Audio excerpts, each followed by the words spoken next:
Okay, good day students. In this video we're going to discuss how you go about doing the finishing touches to start producing some renders and using some more realistic lights for your models. Okay, so in a nutshell, you've spent a bit of time now, we've kind of got a completed model. You can use this option to cut your model up a bit more.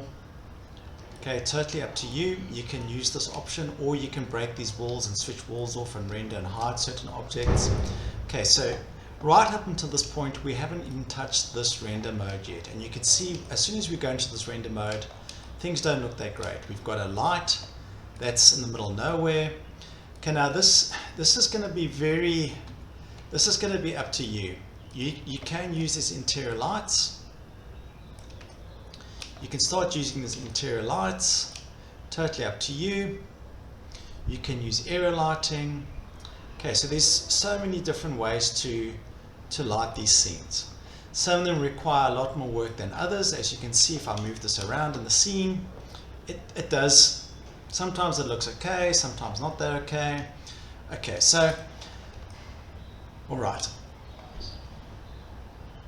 The best thing that we need to do now going forward, so the first thing I'll do is to set up your render scene correctly, is go to the renderer itself, and the first thing we're going to do is we're going to go to film and we're going to make sure it's transparent, so the background is transparent, because we want to export this information in such a way that we can use it in GIMP to fix it up and do things in the background. Okay, when we're using this light, you'll notice that things don't look that great, so you might have to duplicate and copy lights.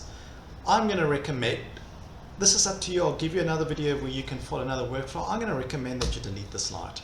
Okay, so let's fix this. If we go back to the world environment in color, we're going to use a sky light for this, a sky texture. Okay, so this sky texture, in my opinion, will help you out a lot more. So if we go to, if I switch back on the background, so in film and Eevee, if I switch this back to transparent, what this tries to do, it tries to simulate a sun in the background. So if we go back to the world settings, it will give us a sun elevation. So now you can play with where the sun rises and sets. So you can change this to 45 degrees. You can change its rotation. So sun elevation, you can change its rotation, size, leave everything else the same. You can rotate the sun in any which direction you would like. And what I strongly recommend that we do is you change in custom properties, in the renderer itself, in custom management, we're going to change the exposure to -1 or -2, just to lower the exposure. Okay, yes, I know things don't look as great yet, but we're going to change some settings in our project now that will help us, because this is enough information for us to use. Okay, so maybe -2. Maybe -1's fine. Okay. Alright, so now it depends on where the light's coming from, where the shadows will work from. Okay, so this is very important. I'll switch off the external walls now and kind of show you what's going on. But what I have found, when you've immersed yourself in the scene, the lighting is just a little better. Okay, now, so that's the first thing. The next thing I'm going to do, I'm going to go back to my scene, I'm going to go to viewport, film, and I'm going to switch off transparency. Okay, so if we look down, you'll notice that this will start working a lot better in this view. Scene lights, this is all correct, we'll leave everything as is. I've gotten rid of that other scene. So you'll notice that this will light up. Now, in order to get Eevee render looking a bit better, I want to switch on ray trace pathing. You'll see all of a sudden, you're going to have this depth of field. Okay, so this is very important. You see the reflections on the floor, the shadows. You're getting a much more realistic view of what's going on. Yes, we can jump to the next option now, but it will start getting, okay, so I'm going to just increase a few little options here. Now this is totally up to you. We can go and adjust this information. Every time you select an object, if you hover over something, you reset it, there are a bunch of workflows that we can go and add to this. I'm going to simplify this now as well. It just allows me in the viewport while I'm working to slow down. So when I'm working in my viewport, it makes things a bit more manageable, but when I render, it'll maintain a good. Now if we render, we can go and increase this to 8 maybe. It'll make the rendering a bit longer. Okay. We'll have a look at grease pencil in a minute, and free FG. We'll have a look at these other options in a minute. Okay. Alright, so I'm going to set that correctly. Let me just go to volumes. I'm going to change this to 1 to 16, give that a bit more depth. Clamping, I'm going to leave that as for now.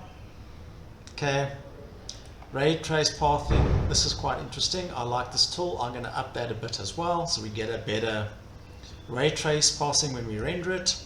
But you can see the results, and this especially with regards to Blender 4.5, you're going to get a much better result when it comes to rendering your scene. Okay, now there's an additional plugin that I want you to all go and explore. So we can export all of this information as an SVG as well. So when we render, we can make an SVG file, but I will recommend, I'm going to make a separate video to this, and it's something else we're going to use later on. But what I want to do is show you how freestyling works. I think this is a great tool to understand. So if we go to edit and we go to preferences, make sure that freestyle SVG export is enabled. Okay, and this will allow us in this project to add a freestyle to this project. Now we're going to say Reddit absolute. I'm going to change this to 0.5. I don't want the line weight that thick, but I'll explain in a minute once we start setting our camera up. Now by default, these are camera in our scene. Okay, these are camera in our scene. If you want to jump into camera mode, you can also go to view.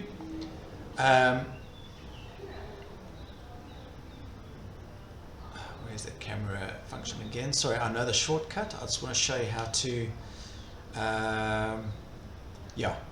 align active camera to view.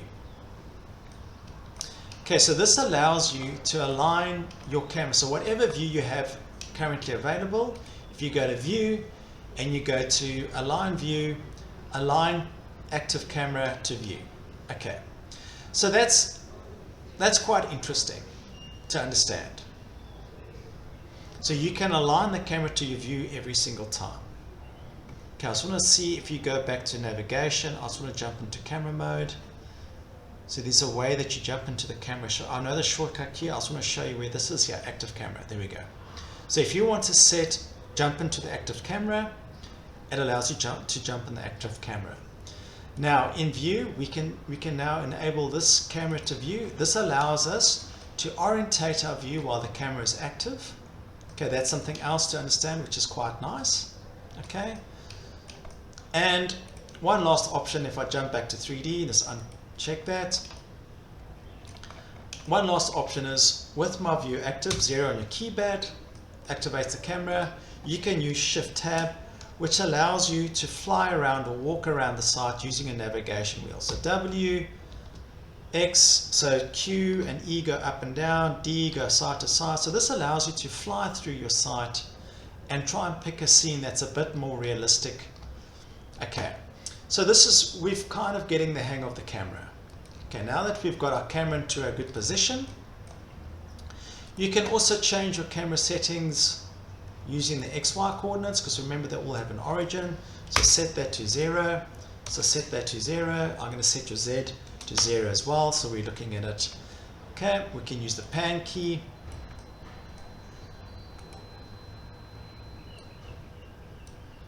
Okay. Okay, so that's a quick way to jump into your camera. Okay, so we can now move your camera as well. So with the item selected, I can move the camera X to Y. So this is also quite interesting to understand. I can go in and out, so that's like I'm dollying the camera, for example. Okay, and let's just pick the scene. Okay, I want to explain. Now typically, if you've got a camera and you've got a lens on it, you'll notice that these lenses come in different focal lengths. They've got a start and end clip, so you can end, if you set this to 1000, you'll see you won't see anything. If I change this to 5000, so this is just going to set how far you look. So let's just set this back to 100 meters. Okay, so we're looking 100 meters away. We can get rid of 10. Okay, 10. Okay, 10 meters away, so maybe 100 meters was good. So 100 and then 3 more zeros. Okay. Alright, so our camera's set up. So it's like you're playing with your focal lens on your camera. Now typically interiors, you can start at 35mm. There is a guide, but you can change this and skew this to change the perspective. Okay, so this is quite interesting to understand. You can change the perspective, and then you want to dolly the camera closer and closer, because it allows us, we've adjusted the lens so we get more perspective of your scene. Okay, so this is one of the first things you can do with your camera. Just if you navigate using the middle mouse button, you'll see that your camera is finished. Okay, it escapes your camera view. So remember camera view. If you've got more cameras, you can press numpad 0 on your keyboard and select the correct cameras. So whatever camera is active, so what's selected, the last camera that's active or selected will become the camera that we look at. There is another way when you can cycle through cameras. If you go back to view, cameras, you can go and jump through different cameras. There is a way to do it. Okay. View, let me just see. Cameras.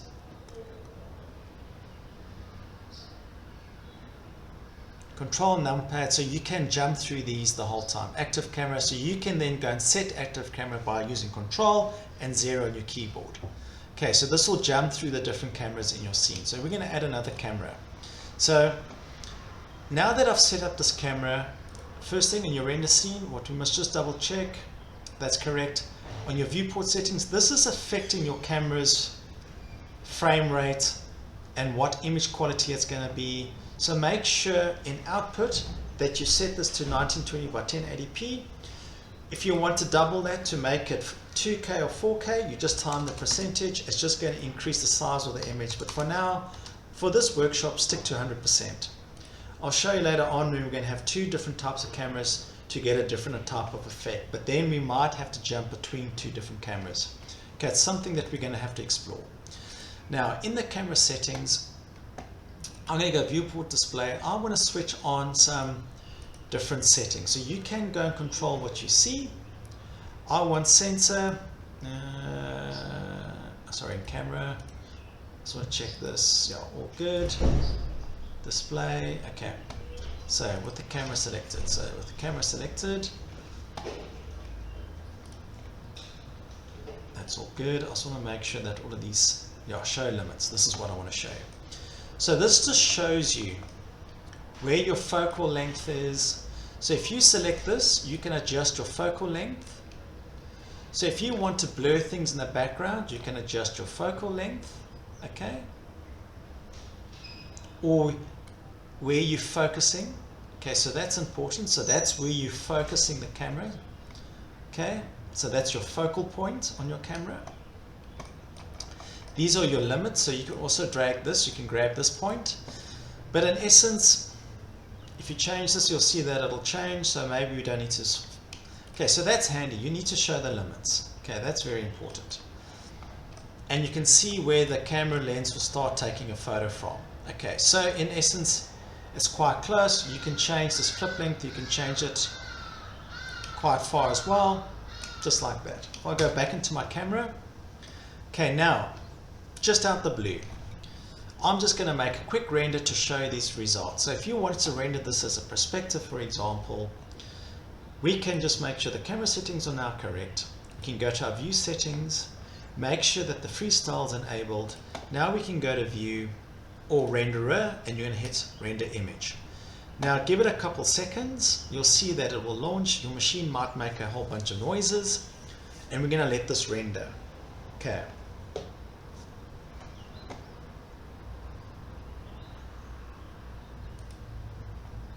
So just give this a couple seconds. I have set the settings quite high, and what we must double check is that it's using the correct settings to render, and sometimes that is a mistake. So let's just see, you can minimize this and exit the render, so you can close the render. So let's just make sure that our settings are correct. So minimize this. Okay, so let me just give this a second. I'm going to pause the video for the time being because I think this might take a lot of time. So let me just pause the recording. Okay, so it rendered the image, and you can see it's given me some outlines of images, but there has been a slight issue with the rendering. So basically what happens sometimes when we render objects, certain objects in our view must be set not to render. So for example, if we go to cut, so we must make sure that this cut object, so you'll see you can disable rendering, so these objects won't render. Likewise with the windows, so maybe the windows on the side, so in this, deactivate this cut for now. So I'm using this cut at the moment. I'm going to unhide all my windows. So these two windows must not render. So these windows must not render either. Okay, so this is quite common. There are certain points of time where you're going to have to specify some objects must not render. So always make sure, like your cut objects, they must never render. Okay, so these objects should never render, so make sure that's off. Okay, and make sure that these windows are off again. So let's go to F12 again. So this will render my camera again, so don't worry, it doesn't matter the view I'm in. This will automatically go and try and render the view where my render was set up or my camera was set up. This does take a bit of time depending on your machine, but once we go back into the view, I'll explain what's going on. But I'm actually very happy with the results. So if you look at this render now and you look at all the lines it's produced, what I do like about the outlines, this allows me in GIMP to go and add more information because the lines give me a guide to follow. But this is totally up to you. Okay, so this is totally up to you how you want these images to render and how you want this to work. So I'm just going to close this very quickly.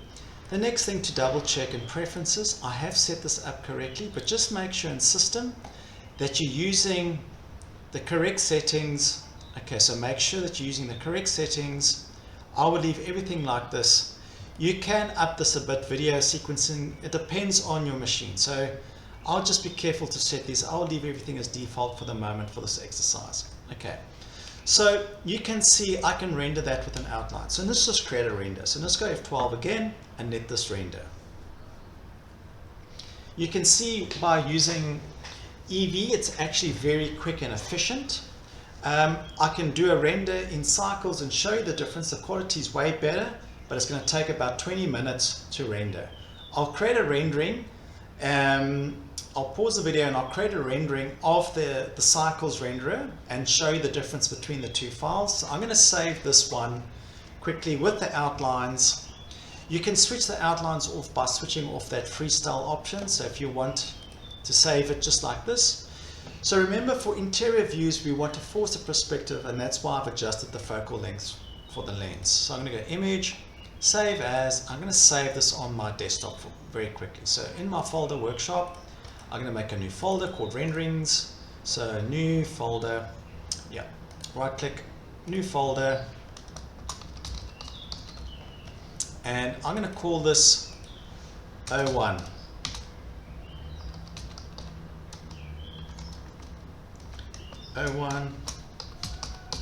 Okay, save image. Okay, so we've used Eevee to do this render. Now if I jump to cycles, you're going to watch the display. I'm going to jump to GPU. You will notice now, if we go to your rendering settings and we go to denoise, you will notice now that this might get a lot slower. Okay, make sure those are off. I'm going to hide them in the view as well. Go back to my camera mode. So now we're going to render in cycles. Okay, so this is going to take a lot longer, so I'll pause the video as this happens because it might take up to 10 minutes to render. So I've changed this to cycles. I'm just making sure that all these settings are enabled. Automatic, I'm going to leave that as is. We can enable motion. I'm going to leave that on enabled.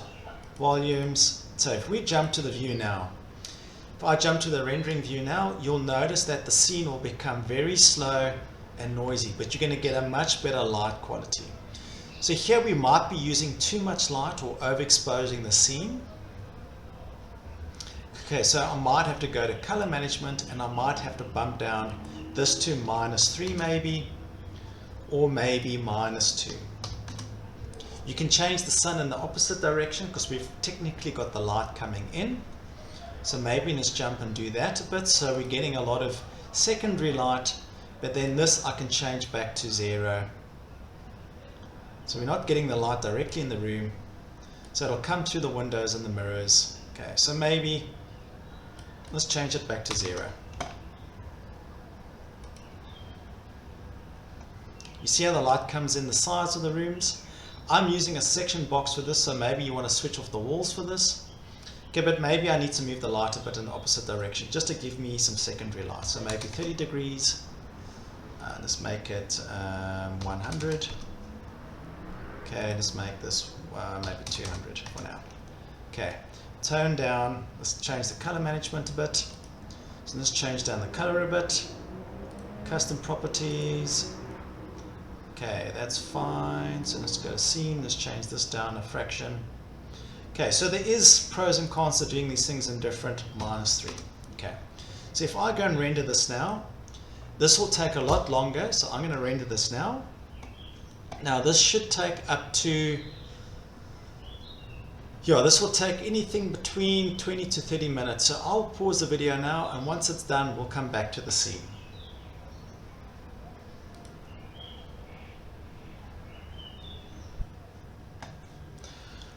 So I had to cancel the render because it was just taking too long. It was going to take it roughly about 45 minutes to render this image. I will create a rendering image, but show you the results once it's done doing a fully rendered image, and I'll let it go overnight for a bit. Okay, so in a nutshell, I would strongly recommend that you don't use the cycles. I would stick with Eevee. I just think you're going to get a much better result. With your view settings, just make sure that you go and set those settings back, because I think you want to make this -1 just so you get better light for the scene. Okay, so what's interesting is you can export perspectives. Currently I'm using a cut to do so, but you can take some internal scenes, so you can technically take the camera. So again, Shift Tab, you can now move into the scene if you need to, like in the bedroom, to get some renders if you would like. I'm just going to undo that. So you can jump into the scene and make some additional renders. So I'm going to show you a different workflow that works, in my opinion, might work a lot better for what you're trying to do. So if you want to get a nice money shot, I'll set up an external camera and use this cut view, for example. So let's just pull this out. I'm going to bring back my windows. I'm going to make them render again. I'm going to make sure that this cut plane doesn't render. Okay, so now in essence, and I'm going to hide this for the time being. Okay, now in addition, so I'm going to create a new camera. So I'm going to go and say add camera. Just remember, wherever your 3D cursor is, it'll put an object. So by default, sometimes when you select an object, then we just make sure face, and I'm going to select face. Okay, so set your view back to default view, so you don't have these strange angles. It doesn't really matter because the camera comes in. You can add a camera. I'm going to add a camera, so it's added the camera in that space in theory. Okay, so all you must make sure, whatever, you must move these cameras to the right, just get better control. So I'm going to call this top view. Top. Okay, so with this camera selected, with items, I'm going to change this to be quite high in Z. I'm going to change this to 0. I'm going to change this to 0. So this means that this camera is looking straight down. I'm going to put it up a bit more. Okay. So what we can do now with this camera selected, we can change this from perspective to orthographic.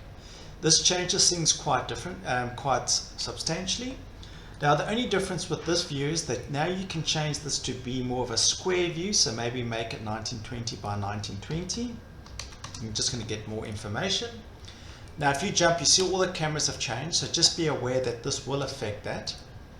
And now if you use 0 on your keyboard and you use Control 0, it will jump between the cameras. Okay, so the trick with this camera is to try and get the information within your scene. Now this is where you'll need to play with the scale factor of your camera. So maybe make it 10. Just try and make all of them the same if you're going to use the same method, so when it does cut this information, you're getting the same quality out every time. Okay, now in 3D view, so let's jump to 3D view. So what we can do now, switch on your camera settings. We're going to go to limits. So we're going to set the limits quite differently now. So I'm going to set the value to cut into the object. So we go to our side view. So let's make this a floor plan height. So you can go to wireframe if you want to see the details inside of the. So let's set that value. You can set that value somewhere like start clipping from the camera. That might work for us because it's in the windows, it's in the doors, and it's below these cupboards. So you can make sure that's just below this cupboards. So let's just make sure maybe just a little lower. So let's make this 3800, yeah, above the microwave. So that might give me some good information. If I go to the camera now and I go back to my view, make sure that Eevee's currently act, you'll see now that this will behave like a plan. So we're looking straight down. Yes, there's information missing, but if we go and render this item now, you'll see that there's quite a big difference and it exports the outlines for us. So let's just go, make sure everything is on that we want to see. So all the walls are on, the cuts are off. So if I use the render icon now, so with this selected, so we're going to go to render view. Okay, so you need to decide, do you want to render these as flat images so that allow you to cut up your whole model? So you can actually export every part of your model as a view and it'll have a section outline, which is something else I really do appreciate about having this setting on. So once it renders, you'll notice it'll create an outline of the meshes that it's cut through. So it will show you where the windows are, where the doors are. So this will allow us in GIMP to go and fill up those areas with additional information to make it look like a wall or like you're cutting through masonry. So this is quite a neat tool to understand. You can cut this high and lower so that you can see different information, but what I do like, it cuts through the door, it cuts through the information really nicely. Then you can do a bit of post-production in GIMP to help you. So I'm going to export this and save this image as.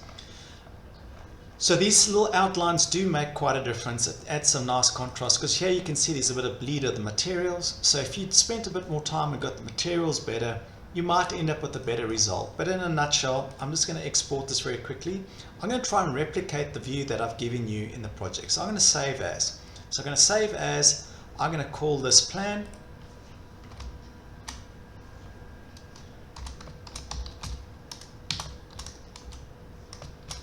Because in my next video, I'll go through the process of how you go and do a bit of post-production on these and set them up in Rayon to get quite a good result. So plan view, we're going to save that, save image, close this view.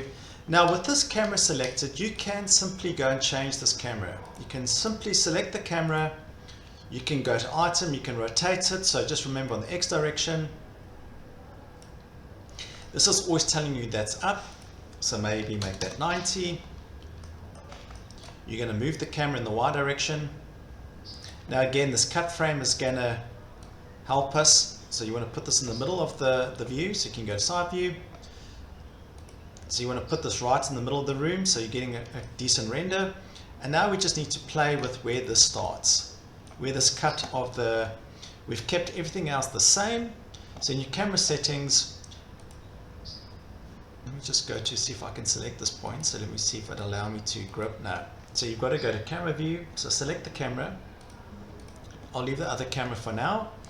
So in camera, I'm going to change this. So go to side view. I just want to see, I want to try and get this as close to the wall as possible to show you.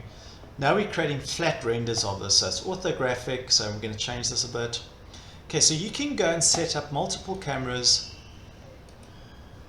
You can go to wireframe actually, you can see exactly where to put this. So this might be even more easy to use. Yeah, that'll be fine. I think for this render, that's perfect. Okay, so switch this off, go back to render view, go back to 0, our camera. So now you can see what we're looking at. Okay, now we can hit render again. So you'll notice that these renders are way quicker, but I'll give you a separate video for those of you that really want to take this to the next level. I'll give you a series of videos on how to render these using Eevee correctly. It does take a bit of time to set these seams up, but I just want to make these videos easy enough for all of you to kind of get used to the process and produce a set of drawings and renders that are worthwhile. Okay, so here you can see maybe I need to switch off the couch for this render because I'd like to see the bookshelf, maybe the side table, but maybe this is in the way. So you can cancel a render. I'll leave it going for a second more. So maybe let's just switch the couch off. So select the couch. So with the couch selected, another trick is you can always use the selection option. So whatever object you select, it will come up. So the couch, I'm not going to render in this view. So now I can simply hit F12 again, and we should get a better render. I like the side table there because I think that's quite important. I want to show the TV and the cabinet. I just want to get more detail from that perspective. So I'm just going to render this view now as is. And you see it gives us a nice dark effect in the distance. Okay, so this is actually not a bad result for these type of renders. You can spend a lot more time trying to get these more accurate and add some additional lighting in those spaces so the light does spill out. Okay, and there are different techniques to make this work. But in essence, I'm very happy with this result. I'm going to save this image. So save image as, I'm going to save this image as, so section A. Okay, save as section A. Okay, so you can see to set these views up and create renders are actually quite easy and intuitive. Using cameras is also quite easy and intuitive. You can create some nice renders from inside the space. So once again, remember you can be in the space. You just have to play with the perspective and what you're focusing on. But in a nutshell, you can see you can actually get you can get some good information from these models. Hide that. So if we go to top view, so if we're in perspective, you see you can actually produce some stunning results using your camera correctly. In the next video, I'm just going to talk you through some quick post-production and then how you put your presentation together quickly in Rayon. Thank you for your time.